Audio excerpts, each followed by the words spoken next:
مگر میں یہی کہہ دیتا ہوں کہ جو متع والی روایت ہے وہ حضرت ابن عباس نے سب لکھتے ہیں نا کہ ابن عباس کے علاوہ کوئی نہیں مانتا تھا، تو ابن عباس صحابی تھے یا نہیں، حبر الامہ تھے یا نہیں؟ جی ابن عباس کا مقام اصحاب میں ممتاز ترین مقام تھا یا نہیں؟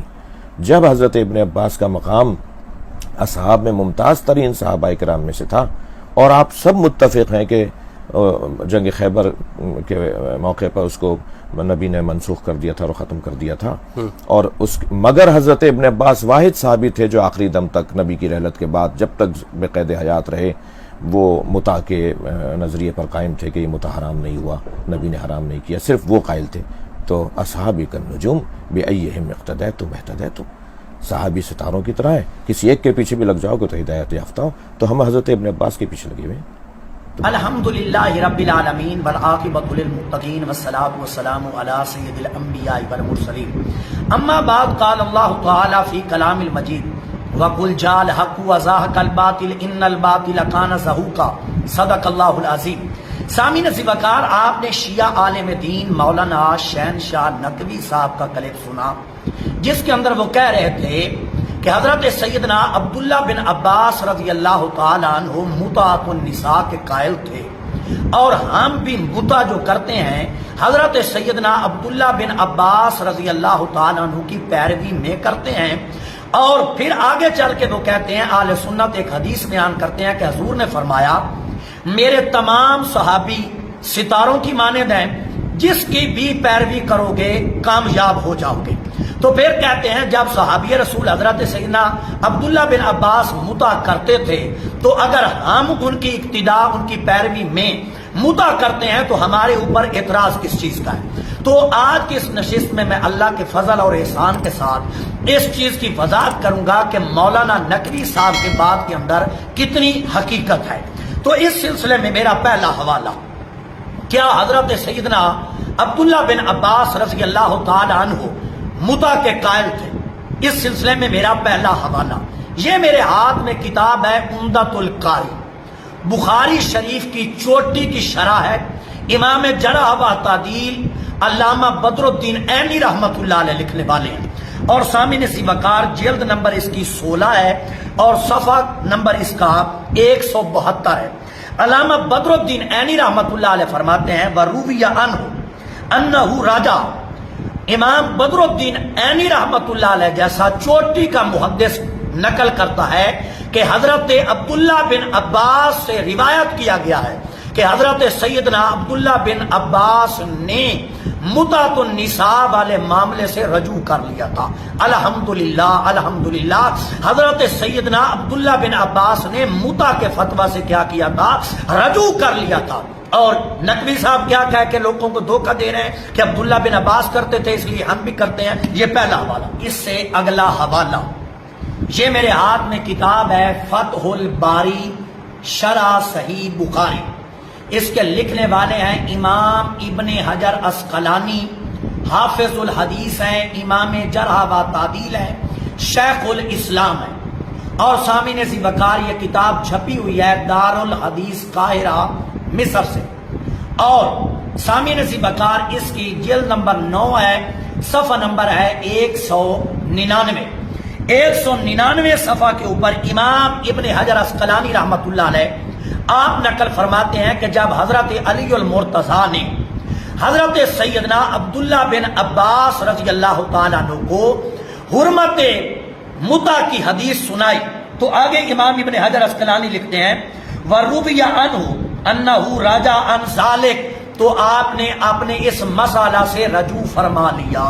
الحمدللہ، امام ابن حجر عسقلانی رحمۃ اللہ علیہ جیسا چوٹی کا آدمی لکھ رہا ہے کہ حضرت عبداللہ بن عباس رضی اللہ تعالیٰ عنہ نے متع سے کیا کیا تھا؟ رجوع فرما لیا تھا اپنے اس فتویٰ سے، جو جواز کا فتویٰ وہ دیا کرتے تھے، اس سے رجوع فرما لیا تھا۔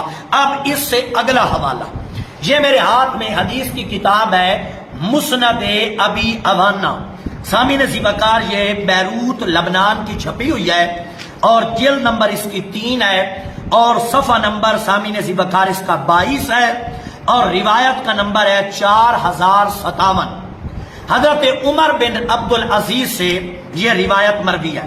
آپ فرماتے ہیں ما مات ابن عباس، نقوی صاحب توجہ سے سنیں، آپ فرماتے ہیں ما مات ابن عباس حتی رجا عن هذه الفتیا، فرماتے ہیں حضرت عبداللہ بن عباس رضی اللہ تعالیٰ عنہ نے اپنے وصال با کمال سے پہلے متع والے فتویٰ سے کیا کیا تھا؟ رجوع فرما لیا تھا۔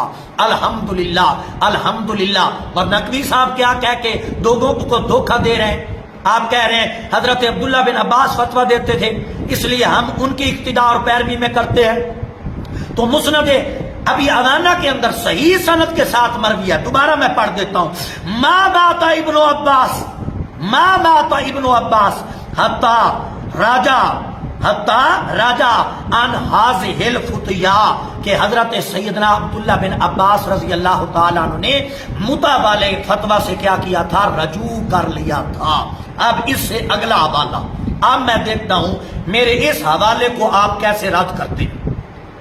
یہ میرے ہاتھ میں کتاب ہے تفسیر کی المیزان، المیزان، یہ لکھنے والے آپ ہی کے چوٹی کے شیعہ محدث اور مفسر علامہ طباطبائی ہیں، اور سامعین ذی وقار یہ ایران کی چھپی ہوئی کتاب ہے، لکھنے والا بھی شیعہ، چوٹی کا شیعہ محدث، چوٹی کا شیعہ مفسر، اور سامعین ذی وقار یہ چھپی ہوئی بھی ایران کی ہے، اور سامعین ذی وقار اس کی جلد نمبر 4 ہے۔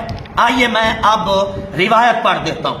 حضرت سیدنا عبداللہ بن عباس سے جب متع کے متعلق آپ سے سوال کیا گیا تو آپ نے فرمایا فقال ان للہ و انا الیہ راجعون لا واللہ ما بہذا افطیت ولا ھذا اردت ولا احللتها۔ آپ سے جب سوال کیا گیا متع کے متعلق تو آپ نے فرمایا میں متع کے حلال ہونے کا فتویٰ نہیں دیتا۔ قسم اٹھا کے آپ فرما رہے ہیں، لکھنے والا بھی شیعہ محدث ہے، نقوی صاحب سنیں، اور لکھ کے اس نے رد بھی اس روایت کو نہیں کیا، قبول بھی کیا۔ علامہ طباطبائی نے، آپ کے چوٹی کے مفسر ہیں، لکھ رہے ہیں حضرت عبداللہ بن عباس فرماتے ہیں، قسم اٹھا کے فرماتے ہیں لا واللہ، فرماتے ہیں اللہ کی قسم، ما بہذا افتیت، فرماتے ہیں میں متع کے جواز کا فتویٰ نہیں دیتا اور نہ اس کے جواز کا کوئی ارادہ رکھتا ہوں، اور نہ ہی میں متع کو حلال سمجھتا ہوں۔ الحمدللہ الحمدللہ الحمدللہ۔ یہ میں نے آپ کے گھر سے حوالہ پیش کیا، نقوی صاحب آپ کے گھر سے حوالہ پیش کیا۔ اب سامعین ذی وقار آپ کے سامنے مسئلہ بالکل واضح ہو گیا ہوگا کہ حضرت سیدنا عبداللہ بن عباس بھی دوسرے صحابہ ہی کی طرح حرمت متع کے قائل تھے۔ اب میں ایک حدیث پاک شیعہ ہی کی کتب سے پڑھ دیتا ہوں کہ متع جو ہے وہ قیامت تک حرام ہے۔ سامعین ذی وقار یہ میرے ہاتھ میں شیعہ کی چوٹی کی حدیث کی کتاب ہے الاستبصار، اور یہ ایران کی چھپی ہوئی ہے۔ اس کے لکھنے والے شیعہ محدث ہیں ابو جعفر محمد بن حسن الطوسی، اور اس کتاب کی شیعہ مذہب میں وہی حیثیت ہے جو ہمارے ہاں بخاری مسلم کو حاصل ہے، جو ہمارے ہاں بخاری مسلم کو حاصل ہے۔